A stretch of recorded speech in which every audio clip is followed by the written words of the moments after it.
welcome everyone to Overcome Podcast. Today, we have a very special guest here. She did everything. I was just reading about her extensive resume. She is a pro strong woman. She did also NPC physique show. And not only that, but she is a precision nutrition L1B. She has sports psychology certified coach. I mean, she did everything, right? Brittany Diamond, thanks for being on. Hi, Harry. Thank you so much for having me. I've listened to a few episodes, so I was grateful that you invited me. Yes, I mean, how come not, right? I mean, I was, and it's a perfect month because it's mental health awareness month, right? And I know that your main thing now is strong woman. This is what really you've been known for. But I'm gonna step back a little bit because I was watching a video on one of your YouTube channel, old video from 2021, when you compete in NPC, and I love that the description of the video because you explain the struggle. I competed on bodybuilding for 5 years, and I know exactly what we're talking about. And you said on that video, the 3 years I've been attempting to get on stage turned into a journey I never imagined. And then you continue to go about the fact that you had wrist reconstruction surgery in 2019 when you were apparently prepping for the your debut in bodybuilding, and then leading up to the second place in 2021. So let's go back to that because I really want to talk about your mental state going through that prep and how did you deal with the that setback in 2019. Let's go back to 2019. Talk a little bit more about that experience of you going through the prep and what happened. Did you injure it while you were training? How was that? Yeah, absolutely. So I'm no stranger to injuries, having been a lifelong athlete, but that was pretty devastating. In 2019, I was actually away at work at the time. I didn't work for myself. I was in medical sales, and we had our annual sales meeting in Texas. I just arrived, and I forget how many weeks out, maybe 6 weeks out or so. So, you're on you can't miss a workout. So I was like, okay, I'll unpack, go right to the gym. And I had a fan there who needed help with something related to strongman. And obviously, I'm not going to say no because I'm always grateful when people want my advice and want to ask. So I was helping him with a sled that was designed to simulate a truck pull when the machine actually broke. And to make a long story short, I ended up just like falling down and like getting stuck in between two machines. So my wrist, it wasn't just like a clean, easy like break. It was like an impact break. So it completely shattered. It didn't hurt at all when it happened. My just instinct took over and I grabbed it and I went right to the emergency room. And they were like, you can't get back on a plane until you have surgery. You're at risk for X, Y, and Z. You're actually at risk for losing your entire hand because of how severely it's shattered. So Wow. I dealt with that. Yeah, so that was a big, and honestly, like it's funny to talk about it because at the time when it first happened, I was so young and so used to getting injured all the time and setbacks that I was like, no big deal. I can probably still prep, no big deal. I just remember like, oh, maybe I'll have a cheat meal tonight because my body's in such shock, like I need the extra calories. So I didn't realize the severity of it until the surgeon spoke to me. Because I had an initial surgery and then I flew home and then I had to have a couple surgeries. So it was in the midst of that winter, just the next few months, like depression set. And I also was not in a good, healthy relationship.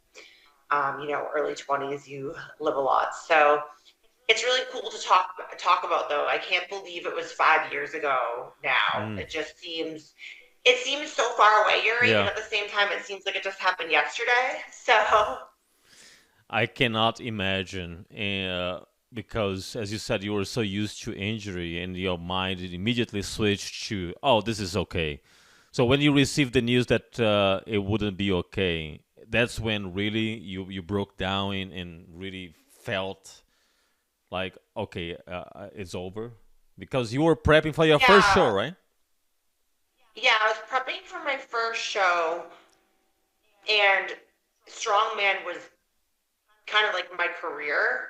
I hadn't entirely left the corporate world, but I was on the path to doing so. I just wanted to, I was kind of just doing bodybuilding because it was a bucket list endeavor. And I wanted to be able to show people that, you could, because there was so much trash talk sometimes between like strongman, powerlifting, and bodybuilding. And I'm like, honestly, I think they're all the same. Yeah. I really do. It's just a mindset thing, which they are. And yeah, so when the surgeon, I went to a very, I actually, like I said, worked in medical sales, so I knew who the surgeon I wanted to go to was in Boston. He only worked on hands and wrists specifically. And he kind of pulled me aside. He's like, look, I'm going to do all I can, but I'm just letting you know, like, this is not the typical break. This is pretty ugly. And there is a chance that you may never be able to use it to its full capacity. And I remember being in the doctor's office and just like it hit me like a wave. I was like, this, at the time, it was a good learning experience because at the time, like my whole identity was just being an athlete. I didn't have any other coping mechanisms. I felt like the world was going to end. Hmm.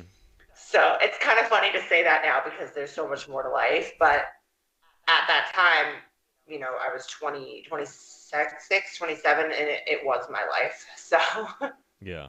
No, absolutely. And it's really good to revisit that. And by the way, I watched the video, your posing routine.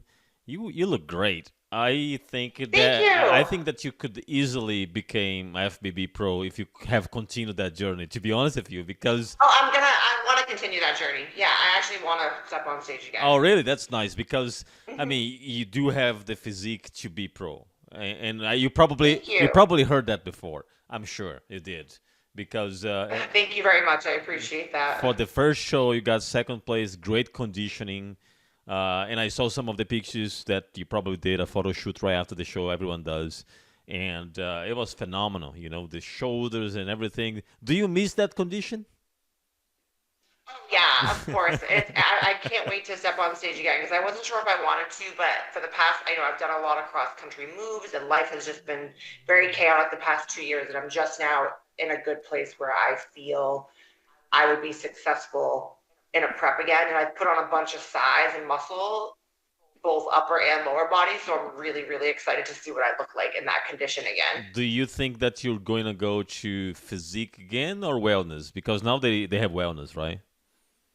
Yeah, physique is definitely more for how I'm built. I had actually dabbled with taking a year off of upper body, but because of my strongman background, I'm not gonna lie, like I still love benching heavy, push pressing. I still take a lot of pride in my strength and being able to put up those numbers.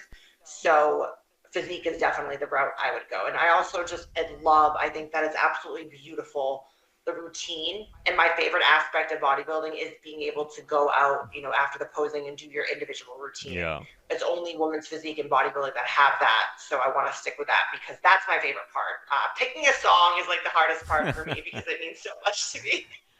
Did you have a posing coach? Because you also posed really well for the first show. I didn't. I talked to several different. I was very fortunate that I was living in Boston at the time and I had so many good friends that were pros. So I met up with a bunch of different people on Saturdays at the gym, and they all helped me pose and like tweaked it because that was the part that was really, really foreign to me was posing. Yeah. Now, your background is a strong woman and all the heavy lifting. How it was for you to adapt, because bodybuilding is not so much about the weight, it's more about the contraction and mainly towards the end of the prep, right? So did you feel a lot of fatigue, weakness? How was that transition towards the end? So before strongman and strength, my background is actually an endurance athlete in track and field. So when I was really young, I was a long distance runner, and then I did track and field, and then I was Division 1 rower. So having that endurance background, I was really excited to do cardio. And no, bodybuilding, obviously there was times when I was really hungry, but it wasn't really that hard for me. And even in strongman, I always had a different training philosophy compared to most, where I approached like I would do my strength training, and then at the end I would do a lot of hypertrophy, trying to work on weaker muscles like my triceps. So I was already kind of doing a bodybuilding routine to some degree. It was just, more, and I'm still learning how to really hone in and concentrate on each individual muscle. Well, but I'm talking more about from the strength, right? Because you start to depleting, the diet gets really tough, and when with strong woman, you don't have to worry that much about dieting or cut carbs and things like that. So that's what I'm asking. If you felt a little bit of depletion on your lift and your mindset to lift heavy, how was that? I actually felt amazing. Uh, My strength went up in some lifts wow, because I remember my upper body. Yeah, I remember my upper body strength skyrocketed, and my joints and my lower back actually felt really good. So I wasn't doing like one rep maxes, but I was still like, I remember like when I was a couple days out, I was still squatting 225 for like 3 sets of 20, and it felt so good. wow. I felt better. Yeah, I loved it. I felt really, really good. So Well, and this was 5 years ago. I'm really wondering how it's gonna be the next experience since you put more muscle. Muscle maturity is also there as well, so it'll be very interesting to see how. Do you have a ETA? When are you planning to do that? definitely at some point, I have a lot of heavy travel, so I don't, you know how that goes when you're on the plane a lot. I would like to pick a show for either the end of this year or early Q1 of 2025. I just want to look at the schedule. And I'm in Las Vegas now, so there's so many shows, Yeah. which is really exciting. On that post on your YouTube, you said that after that show, you said I have now North Americas in 11 days. Did you do North Americas? Yeah, I did North Americans and I did well. I was in Class D. I got fourth place there.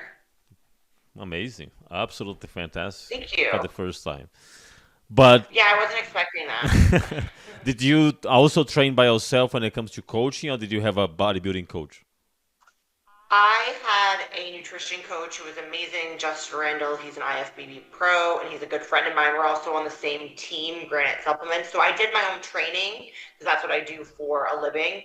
But he did my nutrition, which was really nice just to have someone else Yeah, take the steering wheel. So you do it all day for a living, like, yeah. especially, you have to have like, you get prep goggles, and it's just so much easier for me to shut the brain off and just have someone tell me, you look good today, you're flat, let's push, let's back off, Right, right. So love you were also sending like weekly update pictures so that he could see your progress. it. Yeah. Sometimes daily towards, the last few weeks. How was the final the peak week? Did you feel a lot of difference? Because I mean, it's truly different if you think about peak week for strongman and peak week for bodybuilding, right? How did you feel? I felt really good. I was so excited that I had the opportunity to do two back-to-back shows because we learned, you know, my body needed more food. I actually looked better with like higher carbs compared to most women. So I was eating actually a lot in peak week considering, and I was doing less cardio. I just loved it. Obviously, the hardest part for me was I've always had like insomnia and sleep issues in general, and when you're on when you're on the up and you're taking stimulants and stuff, you're kind of like wired. So I wasn't sleeping much, but I felt great.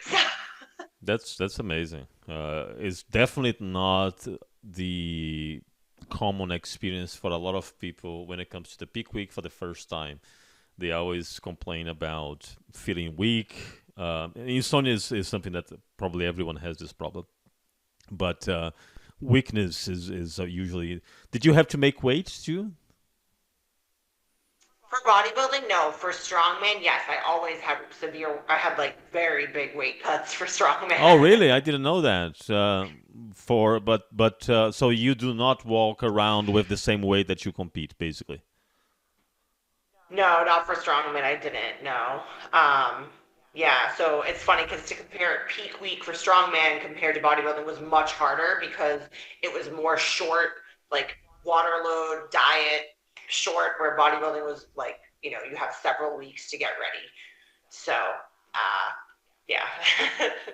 But strongman is still your main one that you like most. Is that correct? I loved both. No, I absolutely loved both. Obviously, I got further in strongman, with the World's Strongest Woman shows I did, but I know I loved both. I'm retired from strongman now, probably until I'm a master, just because I no longer want to train like that. Just I don't have the time, and I also live in a different part of the country where I just don't have the strongman community that I used to, and I don't have the desire to just train solo anymore for it.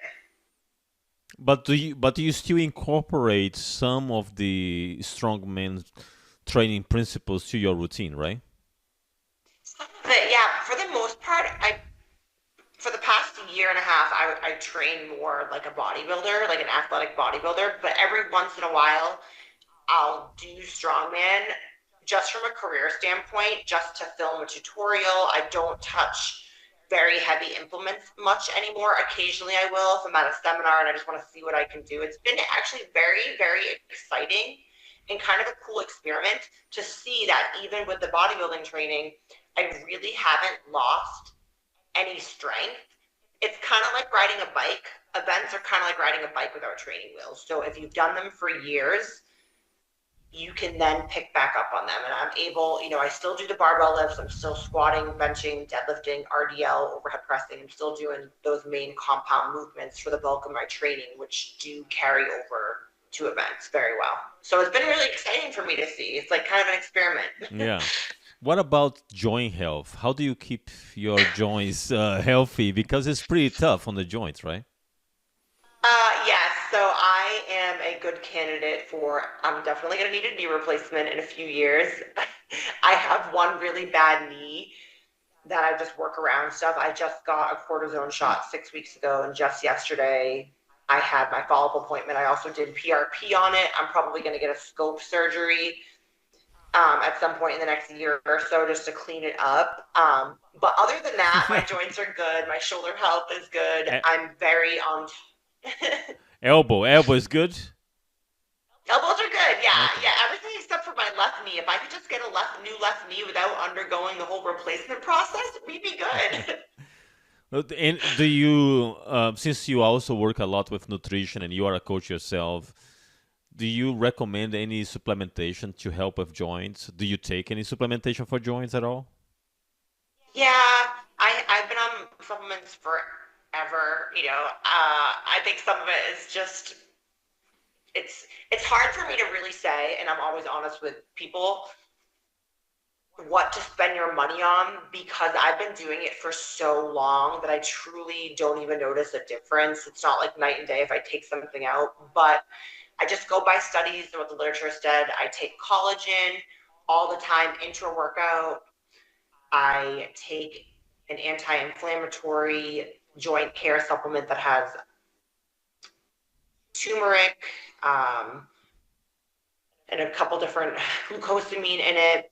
I take omegas just for extra anti inflammatory, and I take certain peptides I'll take if some things are acting up. So I'm pretty much on it. That's just something that It's part. I feel like I've been an athlete Yeah, so long it's that part of my your joints would hurt. it's part of your Yeah. routine. It's part of your routine. So it's like second nature for you. Um, and now that you are not competing in strong woman and you are not yet competing in bodybuilding, do you try to keep a certain range when it comes to diet? Do you have a do you track your food or you eat freely? You don't really care about macros or anything at this point? So I am very much a routine oriented type A person. I pretty much eat like a bodybuilder year round, always have. Occasionally, I'll take a day where I don't track and I usually don't feel good the next day and I don't like how I feel. I'll notice now because I'm so used to eating so frequently. Like, I know I joke, I'm like, I'm such a bodybuilder. It was this past Saturday, I was actually at a concert and I brought in like in my fanny pack, I brought in like tuna packets, and I was like in the corner just like eating my because otherwise, if I don't eat, like I don't know how people do it. People like I forget to eat. I get so dizzy and so I can just feel like my blood sugar crash, and I do not feel good. Yeah, and by the way, I saw that was your birthday, so happy belated birthday. Thank you, thank you so So much. you were able to enjoy the cake. Yes, yeah, oh yeah, yeah. So I'm not like crazy. It's really, and I always tell people this that want to get into it. It's like if you build muscle and you build those habits and you follow those habits 90% of the time, unless, you're 12 weeks out from a bodybuilding show, there's like once a week, I will go crazy. Tomorrow's my leg day. I'm going to get all you can eat sushi after. On my birthday, I had pancakes, cake, everything. And it's like, yeah, maybe I'll be up 2 or 3 pounds the next day, but then I'm gonna shuttle that nutrients. I'm gonna, replenish my glycogen levels and get a good workout in. So This is such an important point that people don't realize. It's not really what you do once in a while that gonna defines you. What is what you really do every day. And people get so scared of having a cheating meal on Saturday night. And that's the problem that I see a lot is people forget to have a balance, then they burn out. At some point, they just give up because they think it's too hard. So, how important it is for you to vocalize that message to your clients about keeping a good balance. that is so important. It's something I try to educate not only my clients, but just my audience in general on. And people think balance.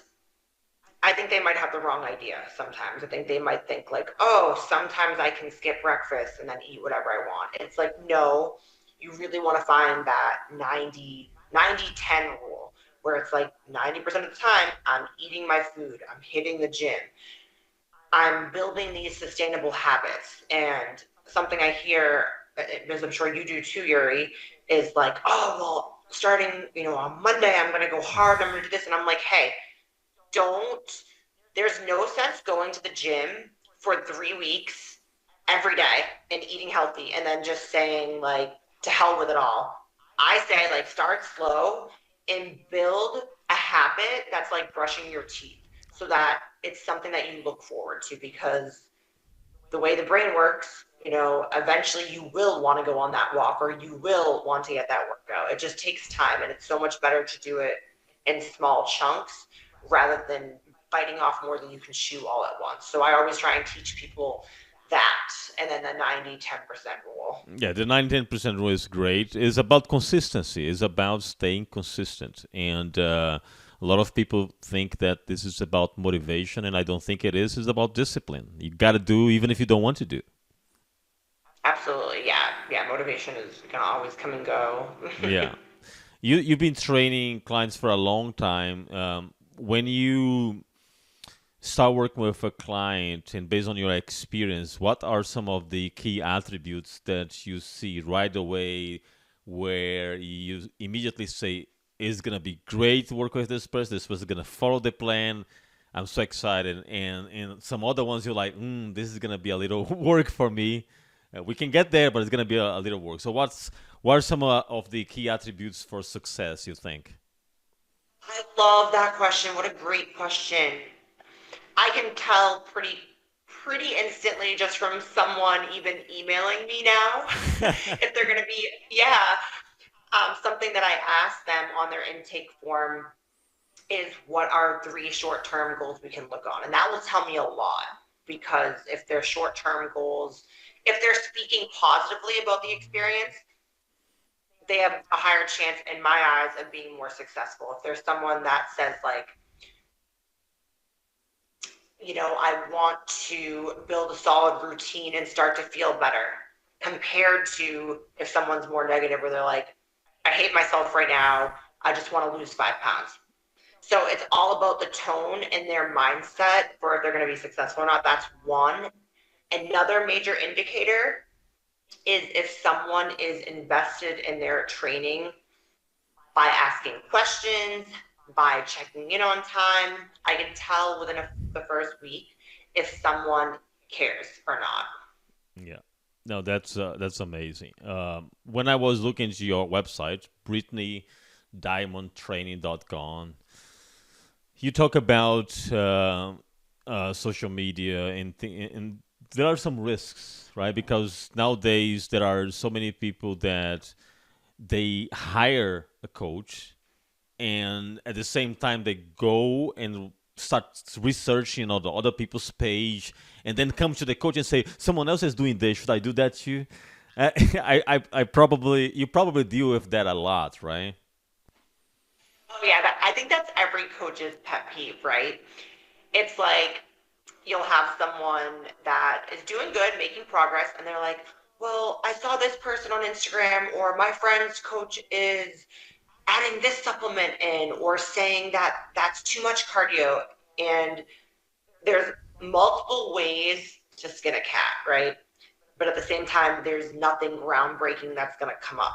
Like people might say, like, oh, this supplement's going to change my life, or I'm going to go on TRT or something. And it's like, no, that can help, but for the majority of clients, they're not stepping on stage.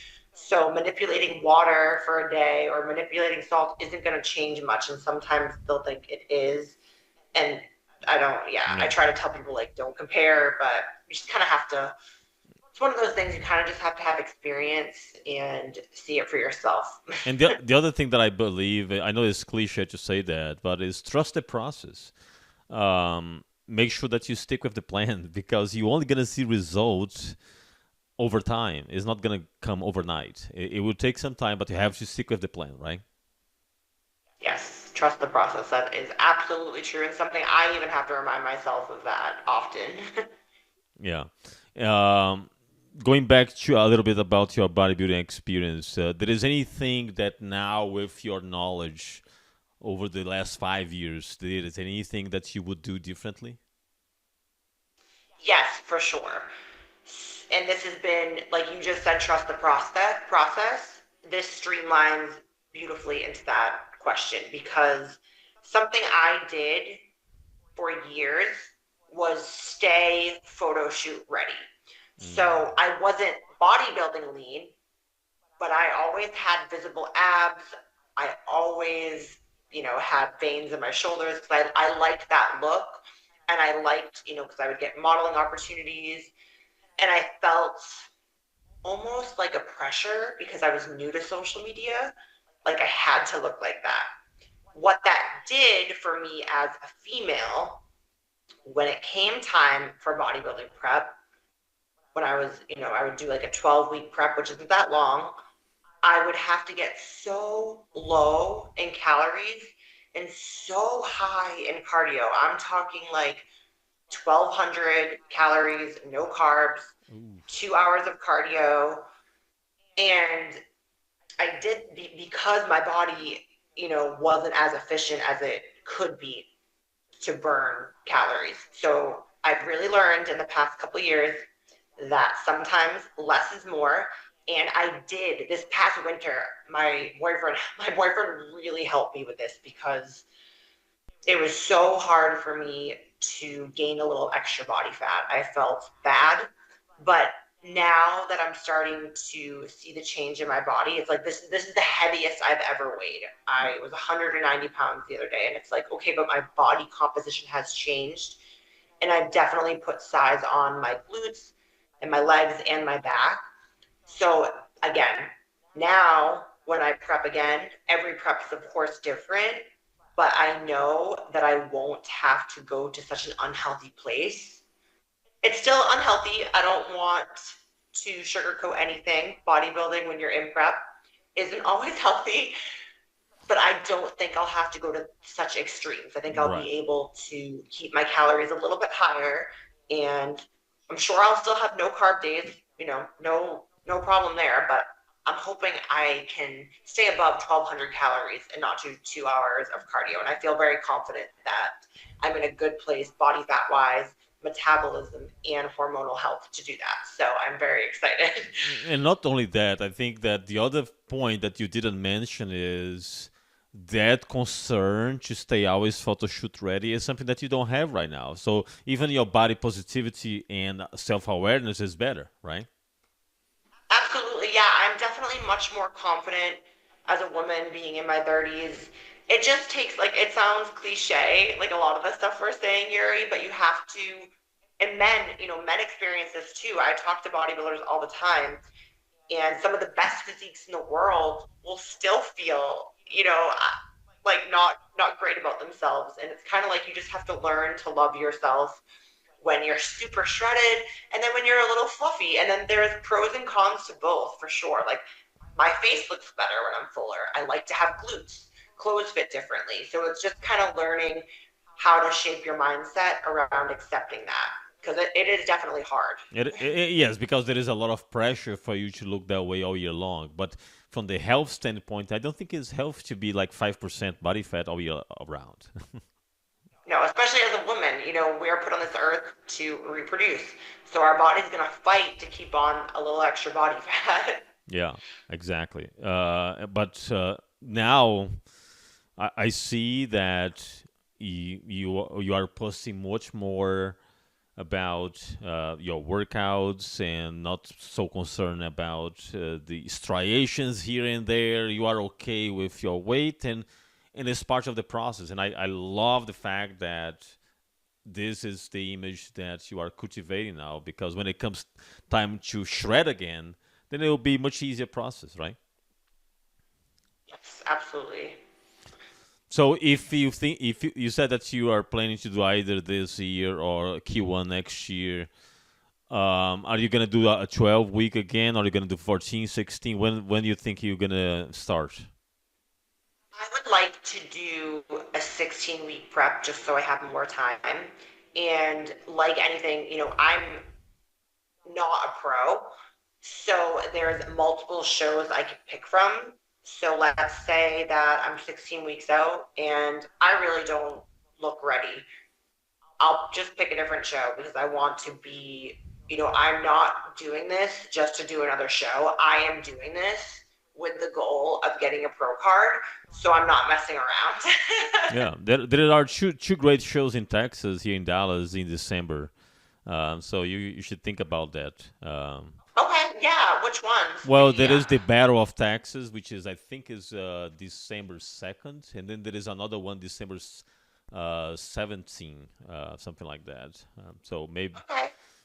maybe you should think about those, because Thank you. Yeah, I would. I love Texas too. I'm on the Better Bodies and Gas team, and they're headquartered down there, so that would be a really good yeah, opportunity. you work with Michael, right? Yeah, I love Yeah. him. Yeah, no, absolutely. So Texas, there has always some great shows, and those two shows in December, they are good too. Um, when you did your first show, you did just one division, right? You didn't cross division, right? Correct. Yep. I was just women's physique. Everyone told me like you're built like a woman's physique. Someone was like, unless you want to chop off your upper body, you can't do physique. And they were like, you would need to be a little bit bigger for bodybuilding. And personally, I just loved women's physique. I didn't want to be a bodybuilder. I loved the femininity and the fluidity of the posing routine for physique. So yeah, that's where I wanted to be. Now, curiosity, since when you left that show, what was your cheating meal after the show? My first show, right after, I went to a diner and I had a burger with an egg on it. No sweet? You're not And craving sweet, really?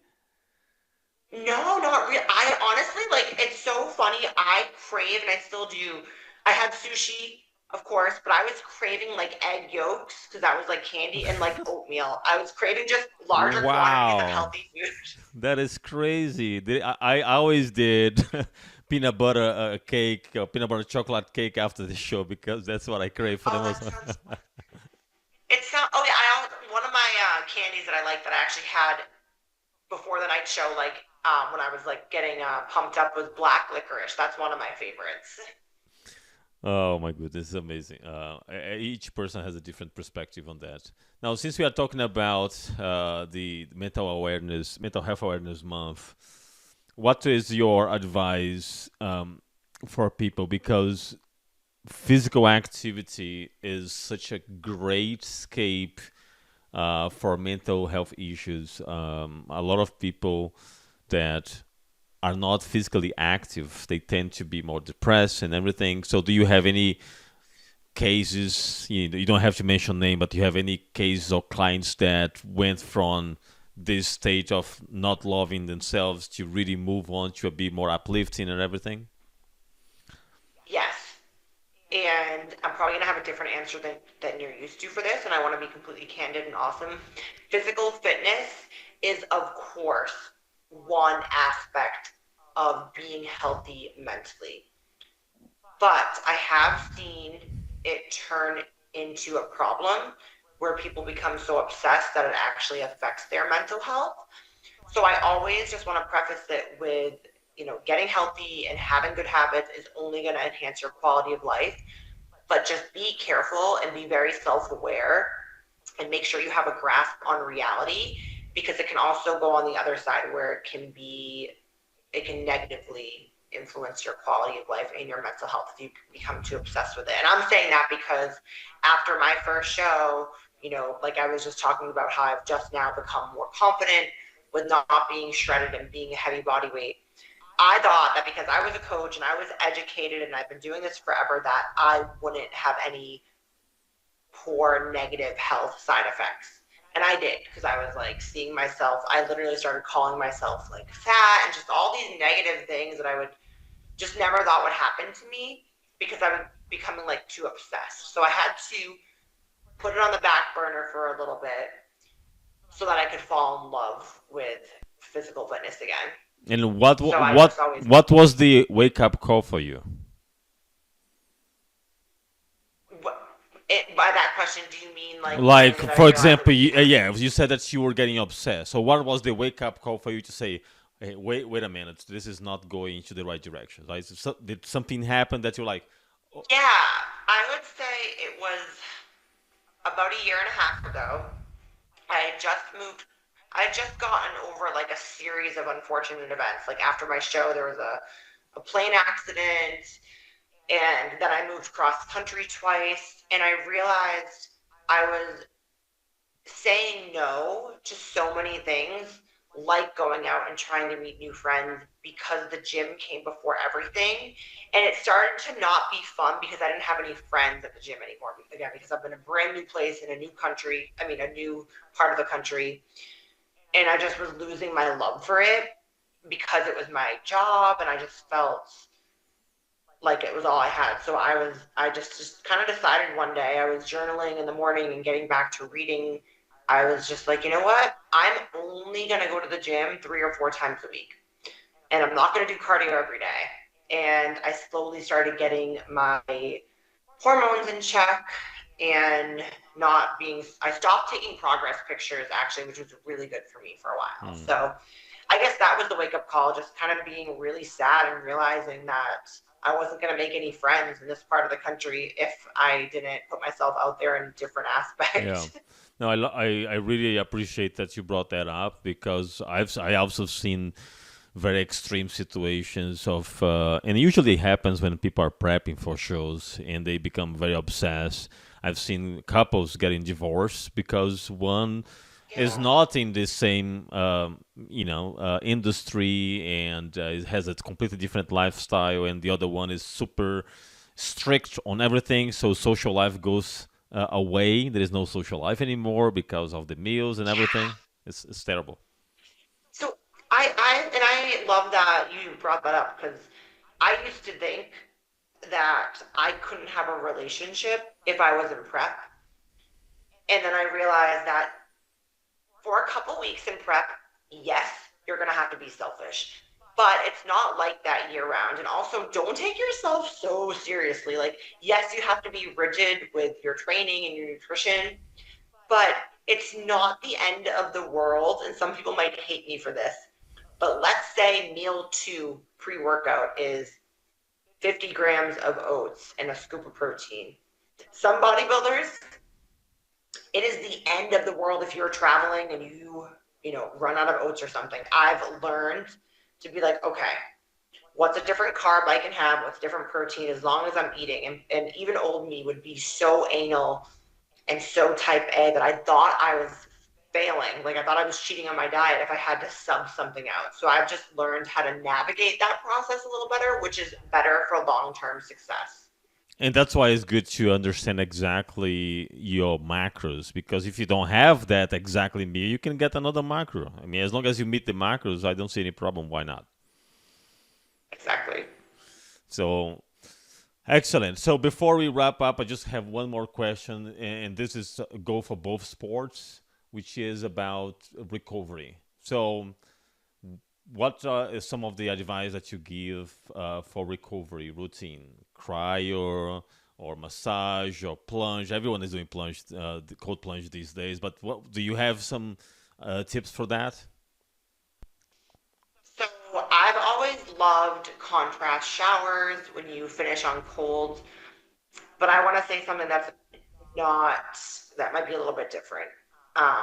I actually prefer something that's fun for recovery Oh, because, yeah, and so, because you can do all the cold plunges, all the massage, all the dry needling, all of that. And now I've learned that personally, I feel better and I feel more recovered and rejuvenated when I do something that's not related directly to just prep or just bodybuilding or just recovery. So I'll literally will like go to the movies or have a game night with friends or do something fun and social because I feel like that really, really recharges me. And there is studies that show, having fun and getting that dopamine fix in a different way reduces inflammation because laughing at like laughing and oxytocin, all that stuff when you're interacting with humans is so important. So for recovery, I like to have fun even if I'm on prep. Maybe I can't drink or eat fun foods, but I'm still gonna go have that fun. that's a very unique advice, and I think people appreciate that. Brittany, it was amazing to have you here. Thank you very much for your time. I'm really looking forward to follow this journey back to stage. Thank Make you. sure to post your progress. I really want to see how it's gonna shape up, and if you come to Dallas, we'll definitely meet there. Awesome. Yeah, I look forward to meeting you in person for sure. Thank you so much for having me, Yuri. Thank you. All right, everyone. This is a wrap for today's episode. Stay tuned. We have more to come.